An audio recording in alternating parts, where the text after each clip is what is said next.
Mga kabombo, si Pangulong Marcos dumating na po sa United Arab Emirates para sa isang araw na working visit. Yun pong magiging biyahe po niya doon sa naturang bansa. Magpapalawak na ho sa access ng Pilipinas sa Gulf Cooperation Council Market. May report dyan si Bombo Annalyn Soberano. Dumating na sa Abu Dhabi, United Arab Emirates si Pangulong Ferdinand Marcos Jr. para sa isang araw na working visit. Base ito sa paanyaya ni United Arab Emirates President Sheikh Mohammed bin Zayed Al Nahyan. Bandang alas 11:09 kagabi, local time, lumapag ang eroplano ni Pangulong Marcos kung saan lulan nga siya at sa Al Bateen Airport sa Abu Dhabi. Sinalubong si Pangulong Marcos ni United Arab Emirates Minister of State, His Excellency Said Al-Hajjari. Magkikibahagi ang Pangulo sa Abu Dhabi Sustainability Week kung saan tatalakayin ng mga heads of state ang mga mahahalagang issue tulad ng enerhiya, pagkain, tubig, pananalapi at pangangalaga sa kalikasan. Kabilang sa mga pangunahing layunin ng pagbisita ng Pangulo ay ang paglagda sa dalawang kasunduan ng Pilipinas at United Arab Emirates. Ito ang Comprehensive Economic Partnership Agreement o CEPA at ang kasunduan sa kooperasyong pangdepensa. Inaasahang magpapalawak ito ng kalakalan at magpapalakas ng ugnayan panseguridad ng dalawang bansa.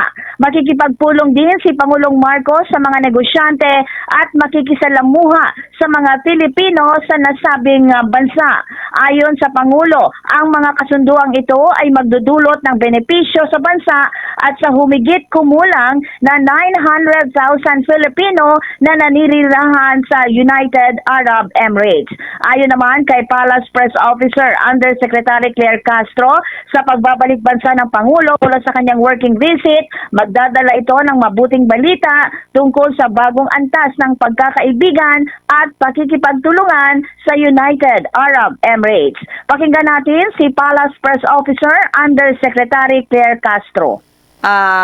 Ibinigay lang po sa amin ang detalye kung ano kanyang gagawin sa Abu Dhabi at magpipirma nga po ng mga mahahalagang agreements pati memorandum of understanding at mamaya malamang po kapag ito po ay nabigyan ako ng impormasyon tungkol dyan, maaari ko pong i-share sa inyo maya-maya lamang po. Si ES Ralph Recto, Secretary of DAR, Conrado Estrella, and Secretary ng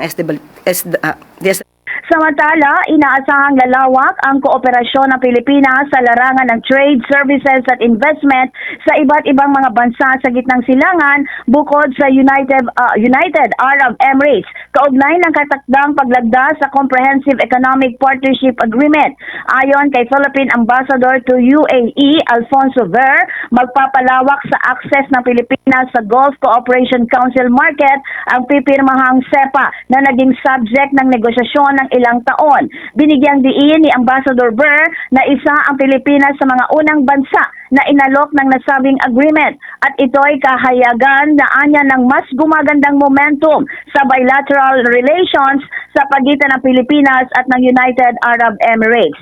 Sa pamamagitan ng CEPA, nakatakdang lagdaan ni Pangulong Marcos ay mas mapapasok ng Pilipinas ang market ng mga bansang kasama sa Gulf Cooperation Council na kinababalangan ng Bahrain, Kuwait, Oman, Qatar, Saudi Arabia, bukod pa ito sa UAE. Pakinggan natin ang pahayag ni Philippine Ambassador to UAE, Alfonso Ver. So now we can move into this comprehensive economic partnership agreement, a free trade area to the greater GCC, yung the area, no? Yung kasama Saudi, Oman, Qatar, Kuwait na very prosperous lahat. Ang pahayag ni Philippine Ambassador to the United Arab Emirates, Alfonso Ver. Mula sa Malacanang, Bombo.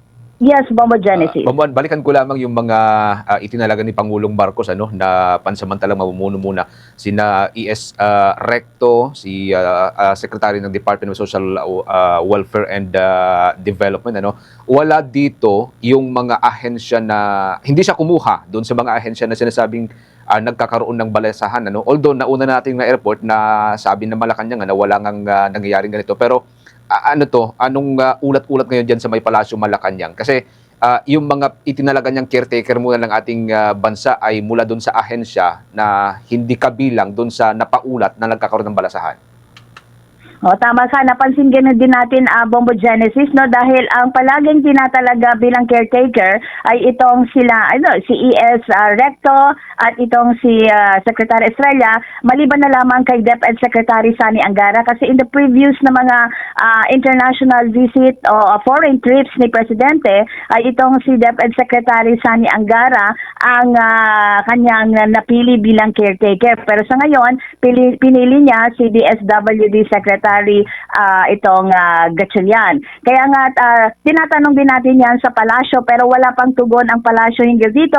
Pero ang sabi ng Palace Press Officer Undersecretary Claire Castro ay ito ay bahagi ng karapatan din ng Pangulo na pumili ng kanyang caretaker committee. So mamaya i-follow up natin kasi may press conference na naman si Yusek Castro at pilit natin tatanungin yan kung bakit hindi nakuha o hindi napili itong si DepEd Secretary Sani Angara na previously siya ang itinatalaga bilang bahagi ng caretaker committee.